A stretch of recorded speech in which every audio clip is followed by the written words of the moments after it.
Hey guys, Red Note here. Welcome to a new League of Legends guide on Talon, the Blade's Shadow. Before I start, I want to say that if you are looking for a quick build because you are playing Talon and are new to him or in loading screen, then I suggest you click this link to go to my Talon quick build. Today I will be going through how to play Talon, how to build him, and give you some general tips and tricks that you can use on this champion. First, I just want to go through Talon's passive and abilities, so that we have some knowledge of the champion before we start going through the build. First, his passive, Mercy. This passive allows Talon's auto attacks to deal 10% additional damage to any target that is slowed, stunned, immobilized, or suppressed. Then we have Talon's Q ability, Noxian Diplomacy. When activated, Talon's next auto attack within 6 seconds will deal bonus physical damage, and if the target is a champion, they will also bleed for 6 seconds, granting Talon's sight of them and making them take bonus damage each second. It has a cost of between 40 to 60 mana and a cooldown of between 8 to 4 seconds. The bonus damage on the auto attack is equal to from 30 to 150 plus 30% of your bonus AD, and the bleed effect will deal damage of between 10 to 50 plus 100% of your bonus AD. A good thing to note with this ability is that it can be used as an auto attack reset and will deal bonus damage against structures. Next we have Talon's W ability, Rake, which when activated sends out a volley of daggers in a cone that return to him, dealing damage both on the way out and on the way in. Should the daggers hit an enemy, they will be slowed for 2 seconds, and this will be refreshed each time the enemy is hit. It has a cost of between 60 to 80 mana and a cooldown of 10 seconds. The damage per hit is between 30 to 130 plus 60% of your bonus AD, with the total damage of between 60 to 260 plus 120% of your bonus AD. The slow applied is between 20 to 40%. Keep in mind that this ability will proc your passive. Following Talon's W, we have his E ability, Cutthroat. On activation, Talon instantly appears behind his target, silencing them for 1 second and amplifying his damage against that target for 3 seconds. This costs between 35 and 55 mana and has a cooldown of between 18 to 10 seconds. The damage amplification starts at 3% and scales up towards 15% once you max it.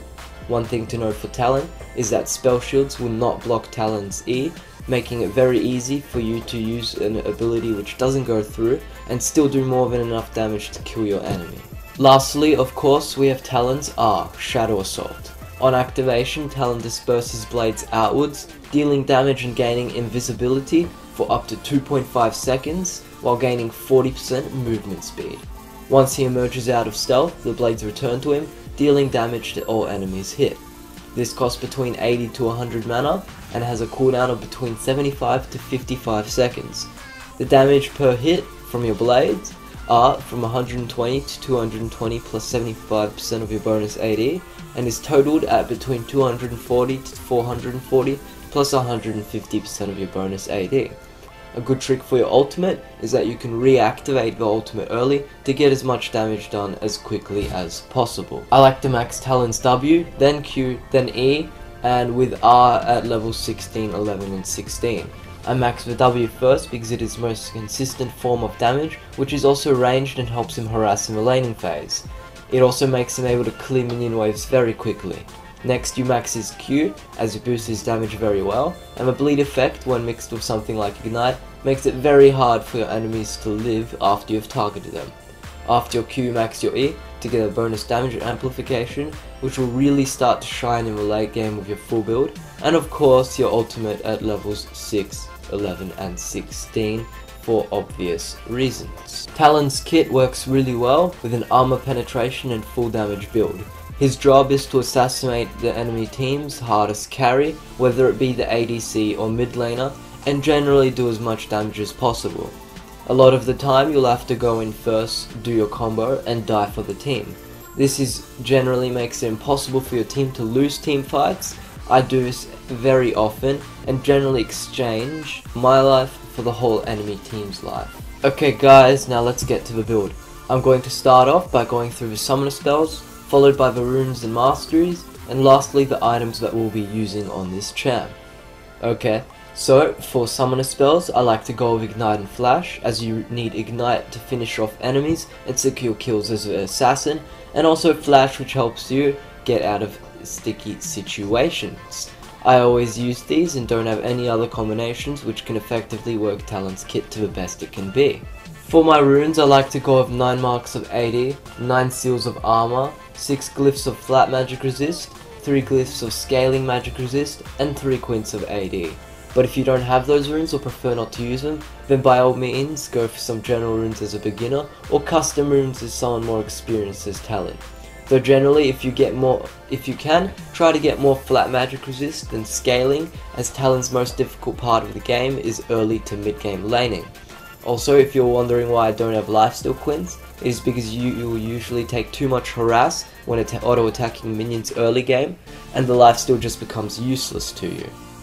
For masteries, I like to go with 2190, because as Talon you need as much damage as possible, and if you take 9 points in defense, it will help you take slightly reduced damage in the laning phase. Now to what I'm sure you guys have been waiting for, let's get to the items.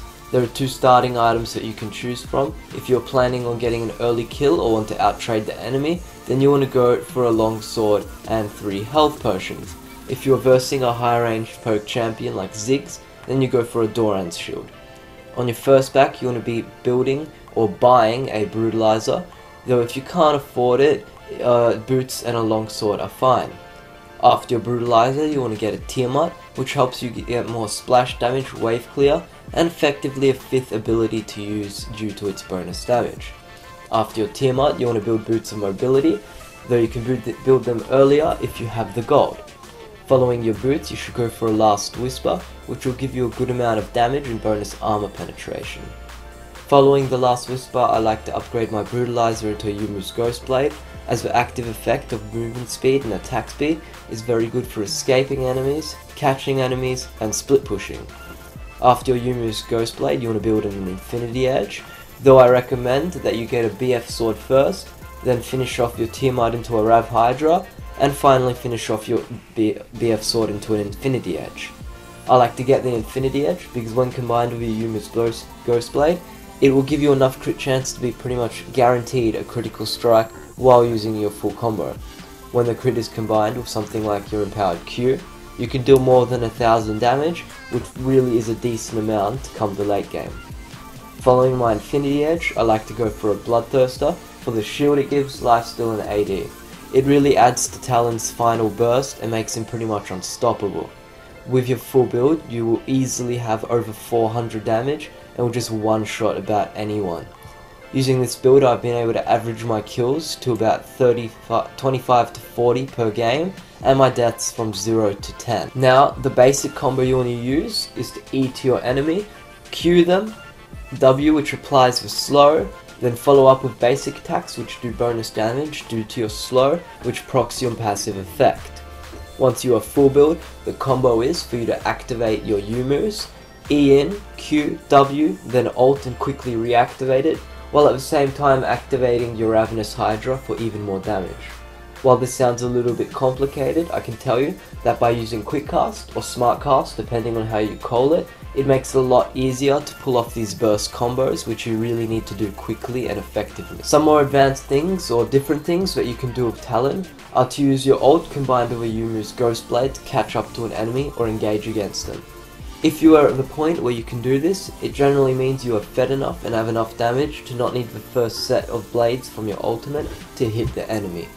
Another trick that I personally use almost every single game is to E to something other than the enemy you are trying to kill in order to kill them. So what I do is if I'm chasing an enemy but they are out of range and on low health, I will E to an enemy champion or to a minion, then W to finish them off. You can also use your E to escape jungle ganks by just E-ing to the jungler at max range, then walking to a turret.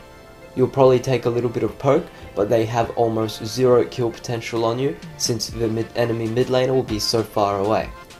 Another trick I use, which I know might sound weird, is that if the enemy are group, I attack their tank first with my full combo, but everyone gets hit from the AoE by my W, R and Ravenous Hydra. This means that while my damage is high enough for me not to Q each of them, I can kill the tank and use the rest of the damage to kill all squishy nearby enemies. I have used this to get quadras and pentas while in ranked and normals, because they don't expect you to go for the tank, and generally you'll kill all of the squishies so quickly that they just won't have enough damage to kill you anyway. I can't think of any other tips that I use, guys, but as you progress through your Talon style, I'm sure you will find them all out on your own. I would also like to list some champions that you might have a hard time playing against. These champs will pretty much be all high poke champions for the early game, though as you hit 6 you start to one-shot these champions, and you'll have to sacrifice a few creeps in order to keep your tower alive. The champions are Kassadin, AP Tristana, Annie, LeBlanc, Morgana, Syndra, Zed and Ziggs. Keep in mind that once you hit 6 you'll be able to kill most of these champions straight away, and will continuously outscale them as you get more and more items and levels. That ends this week's guide. I hope you all have a wonderful day. Please comment or make champion guide requests, like my videos and subscribe to become my little notes. Peace guys, Red Note out.